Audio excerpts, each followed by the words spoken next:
Bien-aimés, shalom, j'espère que vous allez bien. Excellente semaine en Jésus-Christ. Dans Matthieu chapitre 24, le Seigneur nous donne autant de signes qui précèdent son avènement. Et au verset 13, il va nous responsabiliser. Celui qui persévérera jusqu'à la fin, c'est celui qui sera sauvé. Persévérer, c'est une vie sans compromission. Bien-aimé, ne te compromets pas, quelles que soient les circonstances difficiles qui se présentent devant toi. Il n'y a pas de compromis pour le salut. Nous avons affaire à un ennemi qui est un grand séducteur. La Bible nous recommande à plusieurs reprises que personne ne vous séduise d'aucune manière. Il ne travaille pas seul. Satan a aussi recruté beaucoup de personnes qui se sont infiltrées parmi nous. La Bible déclare dans le livre de 1 Timothée chapitre 4, l'Esprit dit expressément que dans les derniers jours, quelques-uns abandonneront la foi, s'attacheront à des esprits séducteurs et à des doctrines de démons. Il y a plusieurs esprits séducteurs parmi nous avec le même but que leur maître de détruire les hommes du Seigneur. L'apôtre Jean va leur traiter de plusieurs antéchrists dans le livre de 1 Jean chapitre 2 au verset 18. Petits enfants, c'est la dernière ère. Et comme vous avez appris qu'un antéchrist vient, il y a maintenant plusieurs antéchrists. Par là, nous connaissons que c'est la dernière ère. Ils sont sortis du milieu de nous, mais ils n'étaient pas des nôtres, car s'ils avaient été des nôtres, ils seraient demeurés avec nous. Mais cela est arrivé afin qu'il soit manifeste que tous ne sont pas des nôtres bien-aimés. L'apôtre Paul va insister dans le livre de 2 Corinthiens chapitre 11 à partir du verset 13.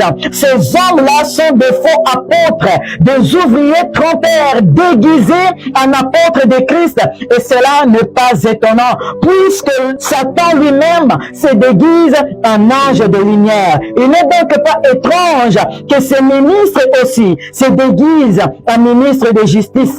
Leur fin sera selon leur œuvre. Mais nous avons la responsabilité de vivre, d'agir avec beaucoup de discernement. Parce que nous devons éprouver les esprits pour savoir s'ils viennent de Dieu ou pas. Bien aimé, on ne joue pas avec la foi. Il nous faut de tout examiner, de retenir uniquement ce qui est bon.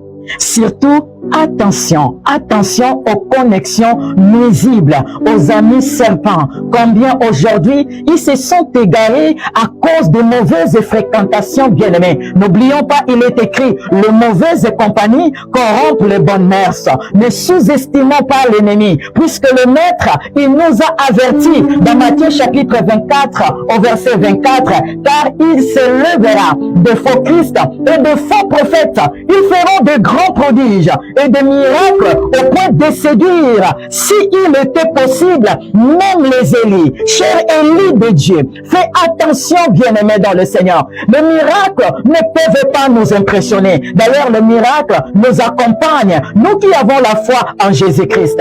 Satan, il a compris la faiblesse de cette génération qui court derrière le miracle. Ils sont attirés par l'apparence trompeuse. Ils tombent alors dans le piège. Ils sont emportés par tout vent de doctrine.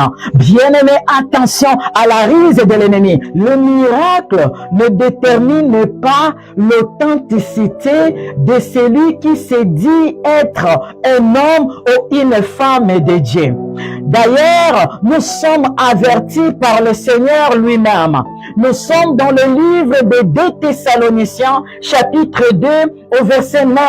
L'apparition de cet impie se fera par la puissance de Satan avec toutes sortes de miracles, des signes et des prodiges mensongères, avec toutes les séductions de l'iniquité pour ceux qui périssent, parce qu'ils n'ont pas reçu l'amour de la vérité pour être sauvés. Aussi Dieu leur envoie-t-il une puissance d'égarement pour qu'ils croient au mensonge, afin que tous ceux qui n'ont pas cru à la vérité, mais qui ont pris plaisir à l'injustice, soient condamnés. C'est de là où nous devons faire très attention, bien-aimé, s'il te plaît, que tu ne te trouves pas dans cette catégorie de personnes. Ce genre de personnes égarées ont abandonné la vérité qui est la parole de Dieu, la sainte doctrine, le fondement de notre foi, la foi vivante, la foi en Jésus-Christ, la foi qui sauve, pour s'attacher à la doctrine des démons. Nous vivons l'accomplissement de la parole de Dieu. 2 Timothée, chapitre 4, au verset 3. Car il viendra un temps où les hommes ne supporteront pas la sainte doctrine, mais ayant la démangeaison d'entendre des choses agréables, ils se donneront une foule de docteurs selon leurs propres désirs, détourneront l'oreille de la vérité et se tourneront vers les fables. Mais toi, bien-aimé, sois sobre en toutes choses, supporte les souffrances, fais l'œuvre d'un évangéliste et remplis bien ton ministère. Persévérons, bien-aimé, car le temps est fini. Le maître arrive. Dans quel état il te trouvera? Nous reviendrons pour donner suite à ce message. Shalom, soyez bénis.